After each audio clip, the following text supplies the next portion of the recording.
I'm a mutton, paya, beef guy. Red meat guy. I'm a big beef guy. I'm a big beef guy.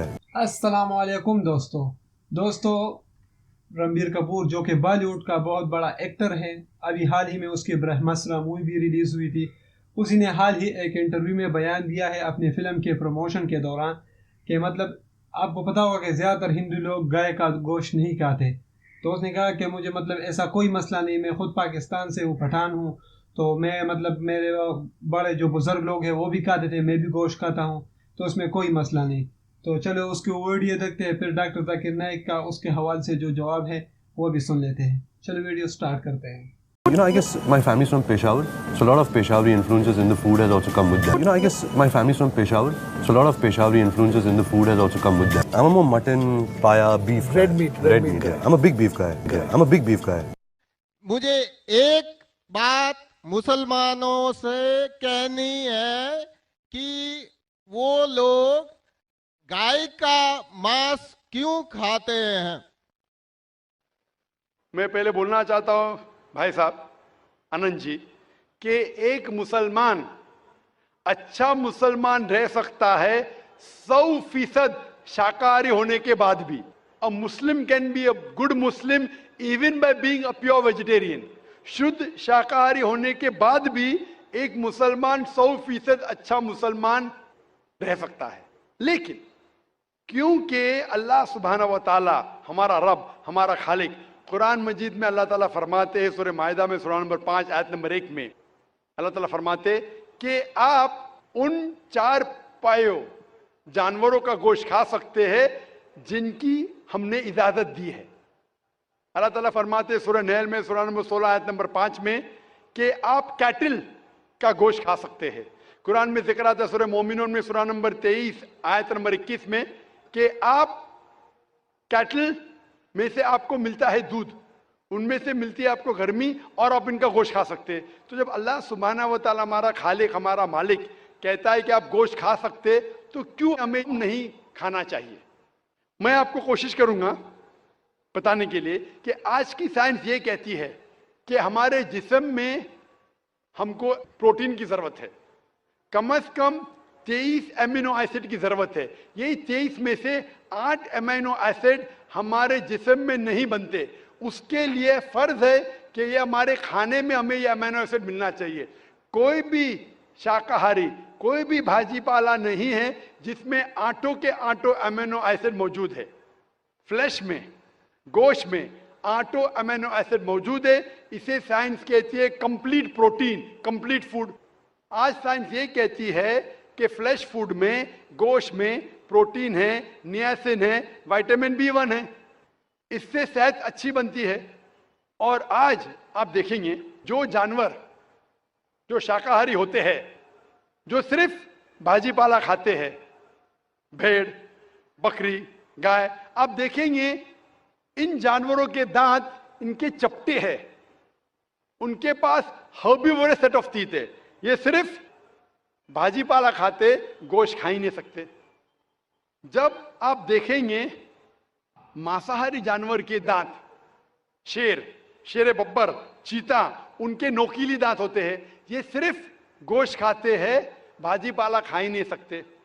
जब आप अपने दांत आईने में देखेंगे तो भगवान ने, ईश्वर ने, हमारे खालिक ने हमें दोनों दांत दिया है, चपटे दांत भी दिया है और नोकीले दांत भी दिया है। अगर हमारा ईश्वर चाहता था कि हम सिर्फ भाजी पाला खाए तो ये नोकीले दांत क्यों दिया? गोश्त खाने के लिए। आज की साइंस कहती है कि जो डाइजेस्टिव सिस्टम है हर्बीवोरस एनिमल का, गाय, भेड़, बकरी के, वो सिर्फ भाजी पाला डाइजेस्ट कर सकते, गोश्त को डाइजेस्ट कर ही नहीं सकते। जो डाइजेस्टिव सिस्टम कार्निवोरस एनिमल का है, चीता, शेर बब्बर, ये सिर्फ गोश्त डाइजेस्ट कर सकते, भाजी पाला नहीं। लेकिन हम इंसानों को अल्लाह ताला ने, हमारे ईश्वर ने स्मॉल इंटेस्टाइन भी दिया है, बिग इंटेस्टाइन भी दिया है। हम भाजी पाला भी डाइजेस्ट कर सकते, गोश्त भी डाइजेस्ट कर सकते। अगर हमारा ईश्वर चाहता था कि हम सिर्फ भाजी पाला खाए तो हमें ये डाइजेस्टिव सिस्टम क्यों दिया जो गोश्त को भी डाइजेस्ट कर सकता है? तो साइंटिफिकली हमारा जिस्म हमारे ईश्वर ने ऐसा बनाया है कि हम भाजी पाला भी खा सकते हैं, गोश्त भी खा सकते हैं। और बहुत लोग को गलत फहमी है कि हिंदू मजहब में गोश्त खाने की ममानियत है। भाई आप हिंदू है ना? हिंदू है, आपके नाम से लगता है आप हिंदू है हिंदू है ना सर? जी? हिंदू ही है। आप हिंदू है ना? हाँ हाँ बिल्कुल सही, आपके नाम से लग रहा है आनंद आपका नाम है, आप हिंदू है।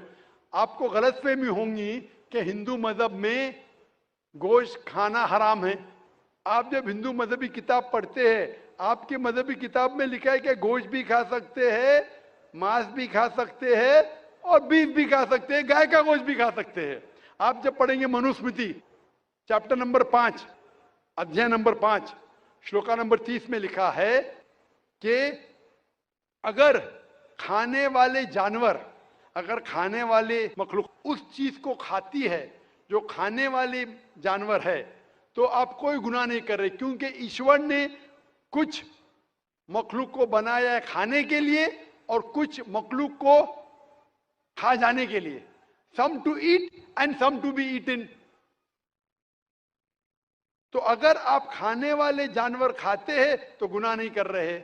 लिखा है मनुस्मृति में अध्याय नंबर 5 श्लोका नंबर 31 में कि अगर आप पूजा के लिए जानवर को कत्ल करते हैं तो कोई गुनाह नहीं करते। लिखा है मनुस्मृति में अध्याय नंबर 5 श्लोका नंबर 39 और 40 में कि ईश्वर ने कुछ जानवर को बनाया है पूजा के लिए, सैक्रिफाइस के लिए। तो killing in sacrifice is not killing. तो कत्ल करना पूजा में कत्ल नहीं है। तो मनुस्मृति के मुताबिक आप गोश्त खा सकते हैं। फिर आप जब मुताला करेंगे महाभारत का, महाभारत में अनुशासन पर्व में अध्याय नंबर 88 में युधिष्ठिर, पांडव के 5 भाई थे, आपने युधिष्ठिर का नाम तो सुना होगा। युधिष्ठिर जो पांडव के 5 भाई थे, युधिष्ठिर पांडव में सबसे बड़ा भाई था। वो पूछता है भीष्म से कि हम यज्ञ में पूजा में क्या खाना दे ताकि हमारे परदादा खुश होंगे। तो भीष्म कहता है अगर हम यज्ञ में पूजा में चावल, बार्ली, सेब, भाजीपाला देंगे तो हमारे परदादा 1 महीने के लिए संतुष्ट रहेंगे।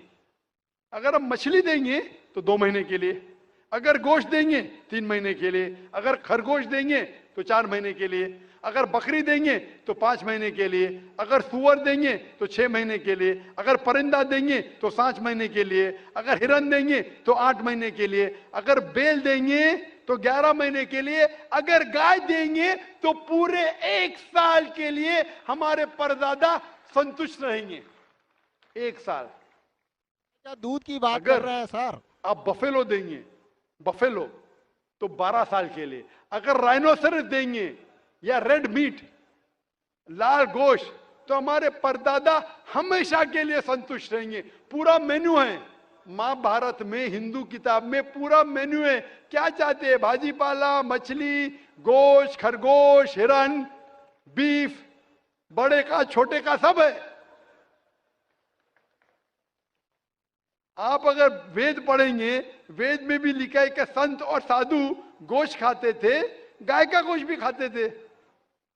फिर आप क्यों कहते हैं कि गोश्त खाना हराम है? क्योंकि बहुत से हिंदू लोग बाकी मजाहिब से प्रसन्न हुए। मजहब से प्रसन्न होने के बाद कुछ मजहब मानते अहिंसा में, और वो समझते हैं कि जानवर को कत्ल करना गुनाह है। क्यों? क्योंकि जानवर में जान है, बाजीपाला में जान नहीं है, पेड़ पौधों में जान नहीं, इसलिए बाजीपाला खाना गलत नहीं है, लेकिन जानवर खाना गलत है। आज साइंस तरक्की कर चुका है और हम जानते हैं कि पेड़ पौधों में भी जान है, तो उनकी लॉजिक जरा बदल गई। हाँ हाँ जाकिर भाई, हम जानते हैं पेड़ पौधों में जान है, लेकिन पेड़ पौधे उनको दर्द का एहसास नहीं है, उन्हें दर्द नहीं होता।